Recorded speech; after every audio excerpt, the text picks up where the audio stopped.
Hello बेटा जी। Last class में हम लोगों ने जो टॉपिक बनाया था उसका नाम था that is proof of Gauss theorem. हम लोगों ने समझा कि गॉस थ्योरम होती क्या है, गॉस थ्योरम का काम क्या होता है और इसका प्रूफ क्या था। आज छोटा सा एक टॉपिक है, इसे बनाते हैं जिसका नाम है that is distribution of the charges.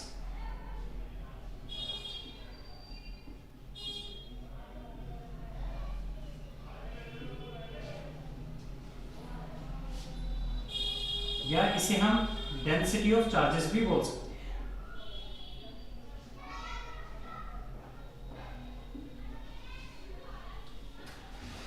क्या कहता है ये टॉपिक, देखिए सपोज टू बेटे ये जो डिस्ट्रीब्यूशन ऑफ द चार्जेस होते हैं इसके कुछ टाइप होते हैं। सबसे पहला टाइप अगर मैं निकालूं तो वो टाइप जरा समझिए, वो है पॉइंट चार्ज। अगर हमारे पास हमें चार्ज दिया हो और वो चार्ज कैसा एक पॉइंट चार्ज हो, तो पॉइंट चार्ज किसी एक पॉइंट पर इलेक्ट्रिक फील्ड कितनी बना सकता है। तो हमें पता है कि अगर एक पॉइंट चार्ज की हम बात करते हैं, पॉइंट चार्ज होता क्या है, मैंने आप लोगों को पहले भी डिस्कस किया हुआ पॉइंट चार्ज। तो ऐसा है पॉइंट चार्ज वो चार्ज होता है जिसमें जो चार्ज का साइज होता है, जो सारा चार्ज होता है वो एक पॉइंट पर कंसंट्रेट रहता है और उस चार्ज का जो साइज है वो उसके इफेक्ट के कंपैरेटिवली कैसा होता है, बहुत छोटा होता है। साइज बहुत छोटा है लेकिन उसका इफेक्ट बहुत दूर तक हो सकता है, तो उसका डिस्टेंस इफेक्ट का बहुत दूर तक हो सकता है लेकिन उसका खुद का साइज बहुत कम होता है। इसे हम क्या कहते हैं, पॉइंट चार्ज कहते हैं। तो ये सपोज हमारे पास एक पॉइंट चार्ज है, सारा चार्ज एक पॉइंट पर भरा हुआ है। ऐसा हमें किसी एक पॉइंट पर इलेक्ट्रिक फील्ड निकालनी है, वो सपोज टू पॉइंट हमने P मान लिया। ये एक चार्ज है Q, ये इस P पॉइंट पर इलेक्ट्रिक फील्ड कितनी बनाएगा, R डिस्टेंस पर। तो हमें पता है वो इलेक्ट्रिक फील्ड बनाता है E is equal to 1/4 pi epsilon naught Q/r²। ये इलेक्ट्रिक फील्ड होती है। और फिजिक्स में जो हम अब तक जितने भी हमने फॉर्मूले बनाए वो सारे के सारे फॉर्मूले किसके लिए एप्लीकेबल थे, तो आंसर है पॉइंट चार्ज के लिए एप्लीकेबल थे। वो सारे के सारे चार्ज मस्ट रिमेंबर हमने किसके लिए बनाए थे, पॉइंट चार्ज के लिए। जो सारा चार्ज हमें मानते हैं किसी एक पॉइंट पर कंसंट्रेट है और उस पॉइंट का साइज उसके इफेक्ट के कंपैरेटिवली बहुत कम होता है। अगर मैं ये बात आपसे कहूं, इसमें दूसरी बात कि ये चार्ज अगर मैं किसी एक वायर पर डिस्ट्रीब्यूट कर दूं तो इसके बाद ये एक सपोज टू बी एक वायर है, this is suppose to be a wire, और इस वायर के ऊपर अगर मैं आपसे कहूं कि मैं चार्ज डिस्ट्रीब्यूट कर दूं, कितना चार्ज, आंसर है इतने चार्ज। कितना चार्ज, आंसर है Q चार्ज। अगर मैं इसे Q चार्ज दे दूं, यहां पर मैंने Q चार्ज लिया ऐसा और इसको इस वायर को, इस कंडक्टर को ये चार्ज यहां पर दे दिया, तो क्या आप मुझे बता सकते हैं कि ये चार्ज यहीं रहेगा, यहां जाएगा, यहां रहेगा या यहां रहेगा, कहां रहेगा ये चार्ज। सोचिए भाई, आप तो काफी इंटेलिजेंट बच्चे हैं, आपको तो सभी कुछ पता है, तो बताइए फिर। अरे सोचना क्या है इसमें, घोचू।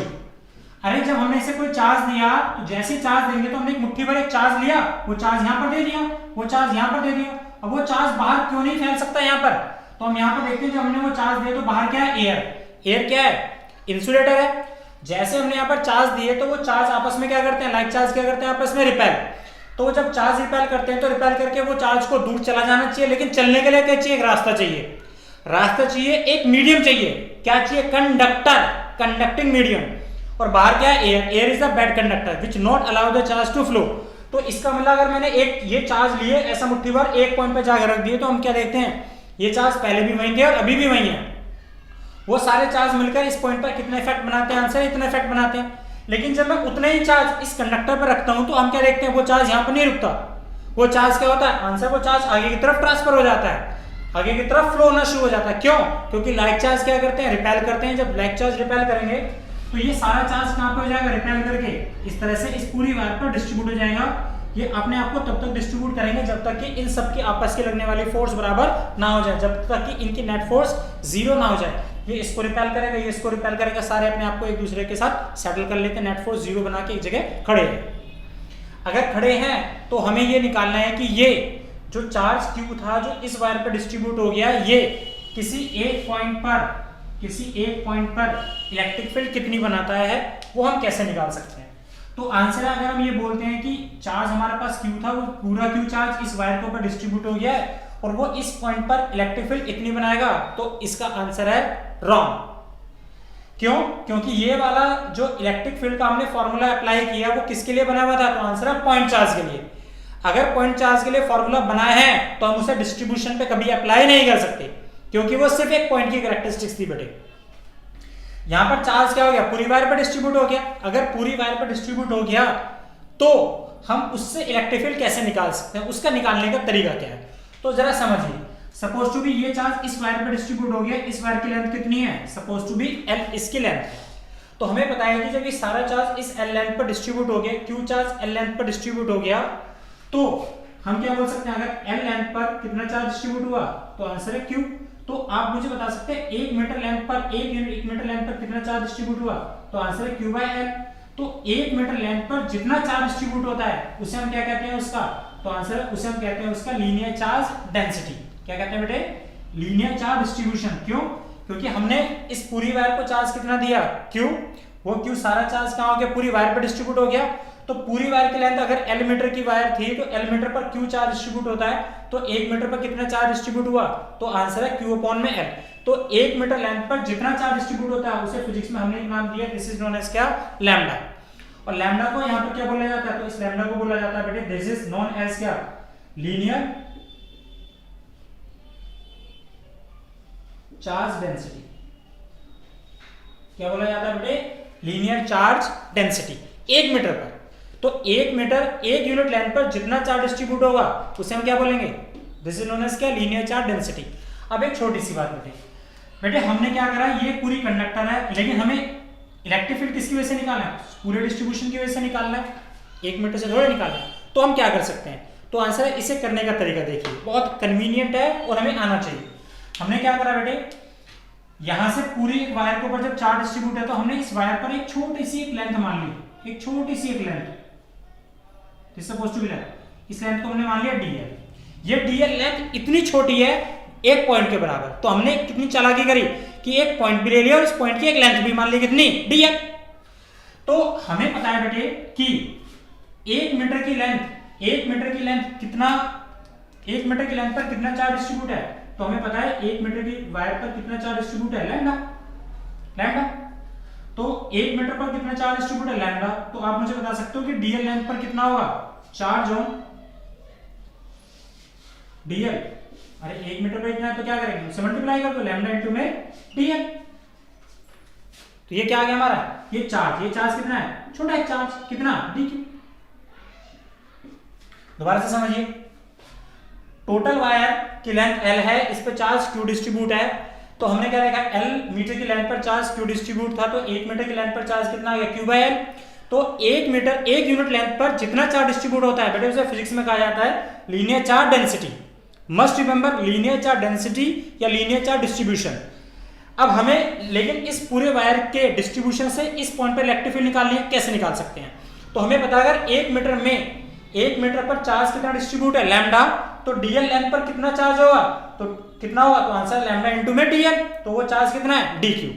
तो डीक्यू वो चार्ज था जो इतनी डीएल लेंथ पर क्या है, एक्यूमुलेट है, इकट्ठा हुआ है। वो चार्ज कितना है अभी फिलहाल, डीक्यू। अब हमें पता है बेटे कि यहां पर इतने छोटे सेगमेंट पर में चार्ज इतना है और पूरी लेंथ इतनी है, तो इस छोटे ही वजह से इस पी पॉइंट पर इलेक्ट्रिक फील्ड कितनी बनेगी, तो हमें पता है 1/4 पाई एप्सिलॉन नॉट, चार्ज कितना है, डीक्यू, अपॉन में दोनों के बीच का डिस्टेंस लगा देंगे। लेकिन हमें पूरा डिस्ट्रीब्यूशन किससे निकालना है, वायर से निकालना है। तो क्या तरीका, तो आंसर है, तरीका क्या है, तो आंसर यहाँ पे छोटे छोटे डीएल लीजिए इस तरह से। अगर मैं यहाँ पर भी छोटा सा डीएल ले लेता हूँ, यहाँ भी डीएल ले लेता हूँ, यहाँ भी डीएल ले लेता हूँ, ये सारे डीएल मिलके इसी पॉइंट पर इलेक्ट्रिक फील्ड बनाएंगे, उन सब डीएल को लेके जोड़ दीजिए।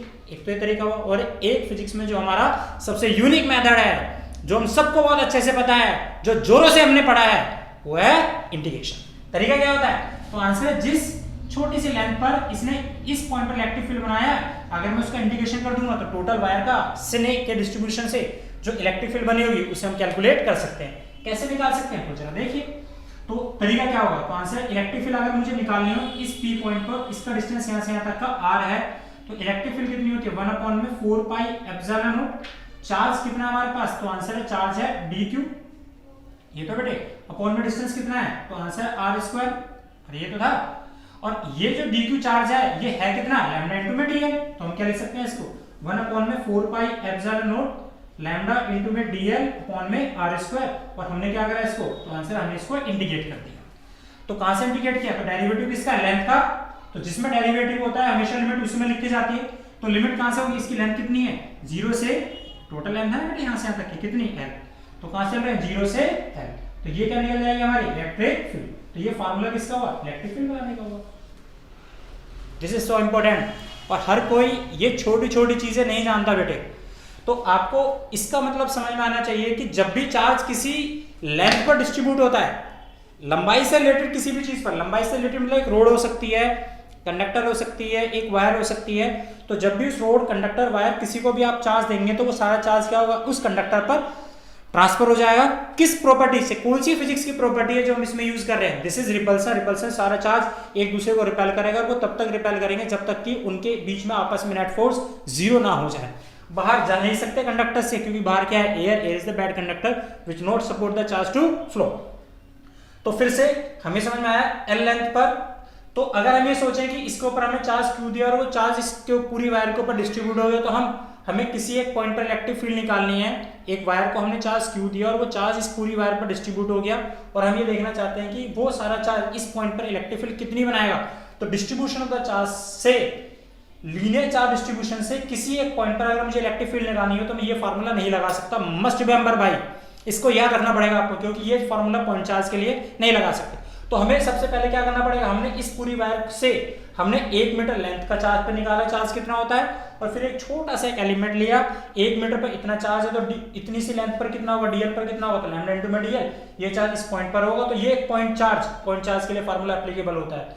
तो यहाँ से हमने देखा कितना बनाएगा, 1/4 डी क्यू अपॉन में आर स्क्वायर, और सारे डीएल मिलकर इस पॉइंट पर कितनी बनाएंगे। तो आंसर है इसका मेथड है, एक तो अलजेब्रिकली जोड़ सकते हो, दूसरा इंटीग्रेशन कर दीजिए, इंटीग्रेशन कर दीजिए। ये सो सिंपल मेथड।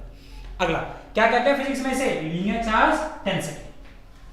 इससे रिलेटेड एक छोटा सा इसमें क्वेश्चन बनाते हैं, जरा देखिए। अगर मैं आपसे ये बोलूं, ये एक सरफेस है, ये भी एक क्लोज सरफेस है, these are the 2 close surface, एक बड़ी क्लोज बॉडी के अंदर एक दूसरी क्लोज बॉडी रखी है। इस छोटी वाली क्लोज बॉडी के अंदर चार्ज रखा है Q, और ये वाली इसके बड़ी और छोटी, इसको हमने A मान लिया, इसको हमने B मान लिया।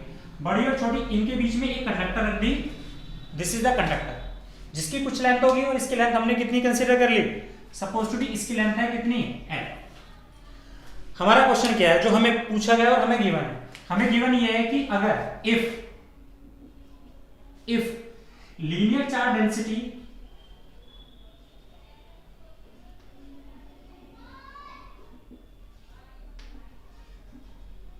of the conductor is k into में x minus k into में x या k into में x, कुछ भी दे दिया, then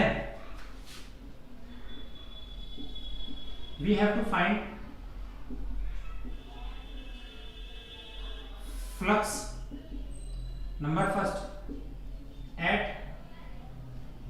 B, number second at A और बी पर फ्लक्स निकालना है। तो कैसे निकाल सकते हैं, तो देखिए बी पर फ्लक्स निकालने का तो बहुत इजी सा मेथड है, आपको सबको पता है कि अगर मुझे सॉल्यूशन की बात करें तो अगर मुझे फ्लक्स बी पे निकालना है तो हमें पता है कि फ्लक्स को निकालने के लिए by the Gauss theorem 3 condition होती है। पहली बात, सरफेस कैसी होनी चाहिए, तो आंसर सबसे पहली कंडीशन, फ्लक्स कंट्रीब्यूट कहां पे करता है, सरफेस पर।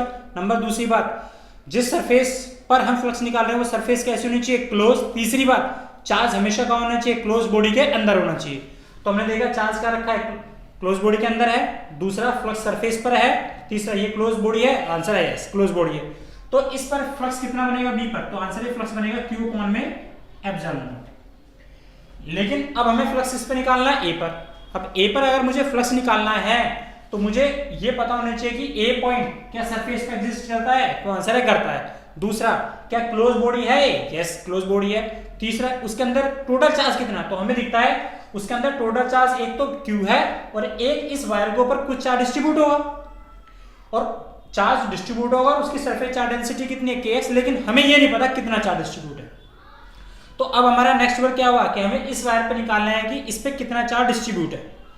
तो अगर मैं इसका चार्ज निकाल लेता हूं इस चार्ज को अगर इसके चार्ज में जोड़ता हूं और एप्सिलॉन नॉट से डिवाइड करेंगे तो हमें क्या मिल जाएगा, टोटल फ्लक्स मिल जाएगा किस पर, एट ए। लेकिन इस पे चार्ज कितना होगा उसे निकालने का तरीका देखिए, बहुत छोटा सा है, कैसे निकाल सकते हैं। तो बेटे हमने क्या करा, इस पूरी वायर पर एक छोटा सा ये एक टुकड़ा ले लिया सेगमेंट, जिसकी लंबाई हमने कितना मान लिया, जिसको dx, और ये इसका यहां से हमने ओरिजिन मान लिया, ये यहां से चलते हैं तो यहां से यहां तक का डिस्टेंस कितना है, x। यहां तक जाओगे तो टोटल लेंथ कितनी हो जाएगी भाई, l ही तो हो जाएगी टोटल लेंथ, ये तो है, this is the length l। तो ये टोटल लेंथ l है, इस पे छोटा सा टुकड़ा ले लिया, एलिमेंट ले लिया जिसकी लंबाई कितनी है dx, तो यहां से यहां तक का डिस्टेंस कितना है x, यहां तक बढ़ेंगे तो टोटल लेंथ कितनी हो जाएगी l। अब इसको हम कैसे निकाल सकते हैं जरा देखिए, क्वेश्चन नंबर, अब इसमें पार्ट कौन सा आता है, बी पार्ट। तो देखिए हमें पता है कि ना लीनियर चार्ज डेंसिटी होती कितनी है, तो आंसर है lambda is equal to charge distribute, तो स्मॉल सेगमेंट कितना है dx, तो इसके ऊपर चार्ज हमने कितना मान लिया, हमने मान लिया चार्ज कितना डिस्ट्रीब्यूट है dq, तो लैम्डा इज इक्वल टू में कितना होता है, तो आंसर dq अपॉन में चार्ज पर यूनिट लेंथ। अरे भाई ये कितना था चार्ज, अरे dq है पर यूनिट लेंथ कितना है, दैट इज dx। तो dq तो हमारा चार्ज स्मॉल एलिमेंट पर कितना आ गया, लैम्डा इनटू में dx, ये तो होगा बेटे भाई, जब लेंथ छोटी है तो चार्ज कितना है इस पे dq, तो उसका लीनियर चार्ज डिस्ट्रीब्यूशन कितना हुआ, दैट इज dq अपॉन में dx। अब ये चार्ज निकालने का तरीका क्या है, बात समझ आ रही है, इस dx पर चार्ज कितना है dq, तो एक यूनिट लेंथ पर कितना होगा, तो हम क्या कह सकते हैं dx पर चार्ज कितना है dq, तो एक यूनिट पर कितना होगा, तो आंसर है dq अपॉन में dx, तो एक मीटर पर एक यूनिट लेंथ पर जितना चार्ज होता है उसे तो लैम्डा कहते हैं, ये तो लिखा है। लैम्डा है कितना, तो हमें गिवन है v इज इक्वल टू में the linear charge density, physics में से क्या बोला जाता है लैम्डा, ये हमें कितना गिवन है, तो लैम्डा इज इक्वल टू में kx गिवन है, तो यहां लिखिए इसको, तो dq इज इक्वल टू में k इनटू में x इनटू में dx। इसका क्या करना है, इंटीग्रेशन कर दीजिए, इसका पहले चार्ज कितना था, कुछ भी नहीं था, फाइनल चार्ज कितना हो गया, suppose to be capital, derivative किसका है q का, डेरिवेटिव किसका है x का, x क्या है लेंथ, तो इसकी लेंथ कहां से चलती है 0 से और कहां तक जाते हैं हम, फुल लेंथ l तक चलते हैं। देखिए एक बार फिर से शुरू कहां से करते हैं, कंडक्टर में 0 से कहां तक पहुंचते हैं, l लेंथ तक। ये इसका इंटीग्रेशन कर दीजिए, जब इसका इंटीग्रेशन करते हैं तो क्या मिलता है हमें, तो dq का इंटीग्रेशन कितना होता है q, लिमिट रख लेना, डेरिवेटिव x का फंक्शन भी x का, लेकिन k कांस्टेंट है तो कितना आ गया x इनटू में dx, लिमिट कितनी है 0 से l, और इसको सोल्व करते हैं तो कितना आता है, तो आंसर है जब इसको सोल्व करते हैं तो इसका आंसर ये निकलता है हमारा, यहां पर देखते हैं आगे, तो ये कितना आ गया बेटे, तो आंसर है q is equal to k, जिसका डेरिवेटिव है उसी का फंक्शन पे इसका फार्मूला था x की पावर n+1 अपॉन में n+1, और लिमिट कितनी होती है, तो आंसर है लिमिट है 0 से l, पहले फाइनल रखिए फिर माइनस इनिशियल, तो q is equal to k l square upon में 2 माइनस 0, तो चार्ज कितना आ गया, तो q इज इक्वल टू में k l स्क्वायर अपॉन में 2, ये चार्ज इसके ऊपर आ गया। अब टोटल चार्ज कितना हो गया, इसी पे निकालते हैं सीधी बात ना, total charge enclosed inside body inside body A, तो इसमें टोटल चार्ज कितना है, तो आंसर है टोटल चार्ज हमने Q मान लिया और टोटल चार्ज Q डैश मान लो, तो टोटल चार्ज इसके अंदर टोटल चार्ज कितना है, एक तो Q था और एक चार्ज इस कंडक्टर से हमने निकाला, वो कितना है, दैट इज Q, तो Q plus k l square upon में 2, ये तो आ गया। फ्लक्स निकालना है, निकाल लीजिए फ्लक्स, टोटल फ्लक्स कितना होगा, तो आंसर है flux at A is equal to, अरे total charge Q dash upon में एप्सिलॉन नॉट, और वो कितना है Q plus k l square upon में 2 अपॉन में एप्सिलॉन नॉट, ये इसका आंसर है। समझ में आया, इसको अच्छे से बनाना है। इसके बाद एक डिस्ट्रीब्यूशन को देखिए फटाफट, देखिए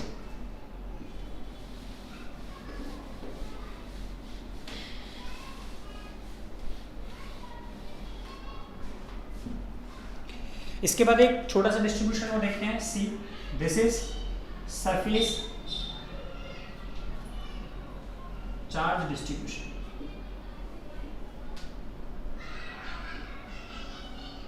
सरफेस चार्ज डिस्ट्रीब्यूशन सेम ऐसे बेटे, अगर हमें ये एक सरफेस दी जाए, एक शीट दे दी, हमें कुछ भी दे दिया, ये एक सरफेस, इस सरफेस पर अगर हमें चार्ज दे दिए जाए, हमने चार्ज कितना दिया क्यू, वही चार्ज अगर मैं इस कंडक्टर पर शीट पर डाल दूं तो हम क्या देखते हैं कि वो चार्ज यहीं पे रुकेगा? आंसर, वो चार्ज यहाँ पे नहीं रुकेगा। वो चार्ज क्या होगा? रिपल्शन के एक्शन से वो अपने आप को एक दूसरे से, रिपल्शन की फोर्स एक दूसरे पर लगेगी, और ये सब एक दूसरे पर जब रिपल्शन की फोर्स लगाएंगे, और ये कंडक्टर है, ये मीडियम है, ये चलना अलाउ करता है, तो ये सारे चार्ज को चलना अलाउ करेगा, और सारे चार्ज इस शीट के ऊपर क्या होंगे? डिस्ट्रीब्यूट हो जाएंगे। कैसे? इक्वली डिस्ट्रीब्यूट हो जाएंगे। इनकी आपस में सबके लगने वाली फोर्स कैसी होगी? एक दूसरे को, नेट फोर्स सब एक दूसरे पर जीरो लगाएंगे इस डायरेक्शन में, प्लेन के डायरेक्शन में, और सब अपने आप को एक डायरेक्शन में सेटल कर लेंगे। अब इसके डिस्ट्रीब्यूशन से किसी एक पॉइंट पर हमें क्या निकालना है? इलेक्ट्रिक फील्ड निकालनी है। इस पॉइंट पर डिस्टेंस कितना r, तो तरीका क्या है? वही तरीका बेटे, एक शीट पर चार्ज डिस्ट्रीब्यूट है तो शीट का क्या होता है? Surface area, surface area. तो हमने देखा कि ए एरिया पर हमने कितना चार्ज डिस्ट्रीब्यूट किया, तो आंसर है सपोज टू बी q। तो एक यूनिट एरिया पर कितना चार्ज डिस्ट्रीब्यूट किया? q अपॉन में a। तो एक यूनिट एरिया पर जितना चार्ज डिस्ट्रीब्यूट होता है उसे हम कहते हैं सरफेस चार्ज डेंसिटी। क्या कहते हैं बेटे? Surface charge density. Surface charge density मतलब एक यूनिट सरफेस एरिया पर जितना चार्ज डिस्ट्रीब्यूट होता है जो इलेक्ट्रिक फील्ड बनाने के लिए जिम्मेदार है, this is known as surface charge density. अगर मुझे इस पूरी सरफेस पर निकालना है कि पूरा चार्ज कितना डिस्ट्रीब्यूट है, तो तरीका क्या है? तो आंसर तरीका यह है कि छोटा सा एरिया ले लो। हमने यहाँ पर एक छोटा सा एरिया कितना ले लिया? DA। वो DA एरिया पर कितना चार्ज डिस्ट्रीब्यूट होगा वो भी हम निकाल सकते हैं। क्यों? क्योंकि हमें पता है 1 मीटर पे चार्ज कितना डिस्ट्रीब्यूट होता है? Sigma. So charge on surface area DA, और जो चार्ज इस पे है उसे हमने कितना लिख लिया? तो आंसर इसे चार्ज हमने मान लिया DQ। This is DQ। Small का स्मॉल लिख लीजिए बेटे, DQ। तो वो चार्ज कितना होगा? तो 1 मीटर पर चार्ज कितना है? सिग्मा। तो DQ पर कितना होगा? सिग्मा इंटू में DQ। और सिग्मा है कितना? Q अपॉन में A इंटू में DQ। ये इसका चार्ज है। अब ये कितना, ये छोटा सा एरिया हमने कितना माना है? तो आंसर है पॉइंट के बराबर माना है। तो सारा चार्ज इस पॉइंट पर जो चार्ज डिस्ट्रीब्यूट है वो कितना है? इतना है। ये किस तरह से बिहेव कर रहा है? पॉइंट चार्ज की तरह। It behave as a point charge. और हमें पता है पॉइंट चार्ज इलेक्ट्रिक फील्ड किसी एक पॉइंट पर कितनी बनाता है? 1 अपॉन में 4 पाई एप्सिलॉन नॉट। चार्ज कितना है? DQ। डिस्टेंस कितना है? r square. 1 अपॉन में 4 पाई एप्सिलॉन नॉट। DQ की वैल्यू उठा के पुट कर लीजिए यहाँ पर। कितना आता है? Q इंटू में DQ अपॉन में दिस इज A। समझ आया बेटे? अब क्या करना है यहाँ पर भाई? ये कितना था? DQ चार्ज कितना? सिग्मा इंटू में दिस वन। और ये कितना था? चार्ज पर यूनिट एरिया, और हमने क्या करा? उसे मल्टीप्लाई कर दिया यहाँ पर। तो ये क्या हमारी इलेक्ट्रिक फील्ड। अब जब हम ये बात करते हैं, सॉरी, तो ये कितना आ गया? सिग्मा Q अपॉन में A इंटू में DQ। तो ये क्या हमारी? दिस इज नोन एज क्या बेटे? Charge on this segment. तो इस सेगमेंट पर चार्ज कितना है? इतना है। या आप सिग्मा इंटू में DQ लिख सकते हैं, इतना भी लिख सकते हैं। अगर लिखना है तो इसे क्या लिख सकते हैं? ऐसे लिख लीजिए, 1 अपॉन में 4 पाई एप्सिलॉन नॉट, ऐसे भी लिख सकते हैं DQ सिग्मा DQ अपॉन में r स्क्वायर। तो ये किस पे निकाला हमने? 1 मीटर पर। अगर मुझे टोटल इलेक्ट्रिक फील्ड निकालनी है तो क्या करेंगे? इसका ऐसे छोटे छोटे DA लेके इस पॉइंट पर इलेक्ट्रिक फील्ड बनाते हैं। सबकी इलेक्ट्रिक फील्ड निकालिए और सबको जोड़ दे। जोड़ने वाले प्रोसेस को हम क्या कहते हैं? इंटीग्रेशन। तो डेरिवेटिव किसमें है?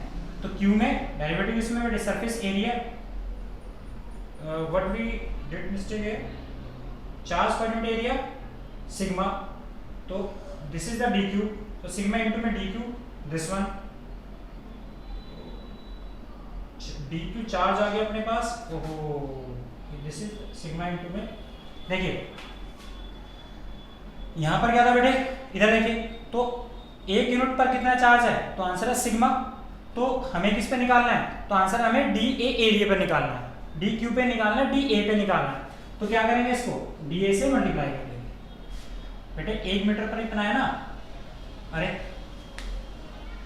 1 मीटर पर कितना है? सिग्मा है। तो DA एरिया पर कितना होगा? तो सिग्मा इंटू में DA तो लिखेंगे, तो सिग्मा इंटू में DA। अब आगे देखिए, तो ये कितना हो गया?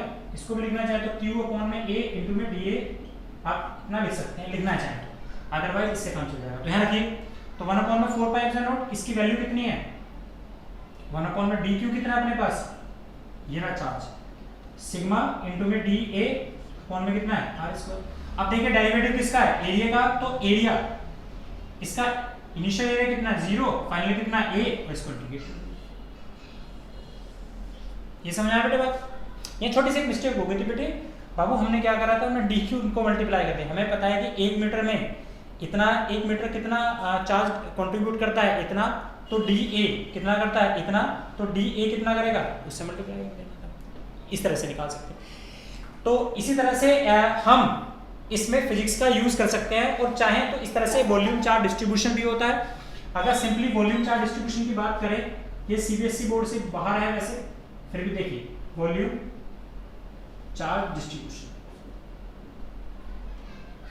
वॉल्यूम चार्ज डिस्ट्रीब्यूशन, इसका मतलब क्या है, इस तरह से हमने एक स्फीयर लिया, कोई भी एक सॉलिड स्फीयर लिया, या हमने एक होलो स्फीयर लिया, जब भी हम उसे कोई चार्ज देंगे, सॉलिड स्फीयर को चार्ज दिया, तो हम देखते हैं वो सारा का सारा चार्ज क्या होगा, dq चार्ज दिया, वो सारा चार्ज कहाँ चला जाएगा, आंसर उसकी सरफेस पर आ जाएगा। क्यों, क्योंकि लाइक चार्ज रिपेल करते हैं, तो वो सारे चार्ज अंदर से रिपेल करके कहाँ जाएंगे, बाहर की तरफ दूर होते चले जाएंगे, और उसकी सरफेस पे जाकर डिस्ट्रीब्यूट हो जाएंगे, लेकिन उसकी सरफेस से बाहर नहीं जा सकते। क्यों, क्योंकि बाहर क्या है, air is the bad conductor of the bad conductor to transfer the charge, इसलिए उससे बाहर नहीं जा सकते। तो अल्टीमेटली वही सेम एक्शन देखते हैं कि ये सारे चार्ज कहाँ चले जाते हैं, उसकी सरफेस पर चले जाते हैं सारे चार्ज। वही अगर मैं आपसे बोलूं कि अब मुझे किसी एक पॉइंट पर इलेक्ट्रिक फील्ड निकालनी, इस पी पॉइंट पर r डिस्टेंस पे, तो हम कैसे निकाल सकते हैं, तो एज इट इज, तो पॉइंट चार्ज के लिए हम इस वॉल्यूम पर, इस स्फीयर पर जो चार्ज डिस्ट्रीब्यूट है वो फार्मूला नहीं लगा सकते। पॉइंट चार्ज में हम डिस्ट्रीब्यूशन ऑफ द चार्ज का फॉर्मूला नहीं अप्लाई कर सकते, तो उसके लिए क्या करना पड़ेगा, तो देखिए वो इसे, तो एक स्फीयर के पास क्या होता है, तो आंसर है वॉल्यूम, उसके पूरी सरफेस पर चार्ज डिस्ट्रीब्यूट है, तो कैसे निकालेंगे, क्यूब हो सकता है, कुछ भी हो सकता है। तो देखिए, तो हमें बताया बेटे कि v वॉल्यूम पर कितना चार्ज डिस्ट्रीब्यूट है, q, तो 1 यूनिट पर कितना हो गया, q अपॉन में v, तो 1 यूनिट वॉल्यूम पर जितना चार्ज डिस्ट्रीब्यूट होता है उसे क्या कहते हैं, volume charge distribution, this is known as क्या, वोल्ट, इसको हम कहते हैं this is volume charge density.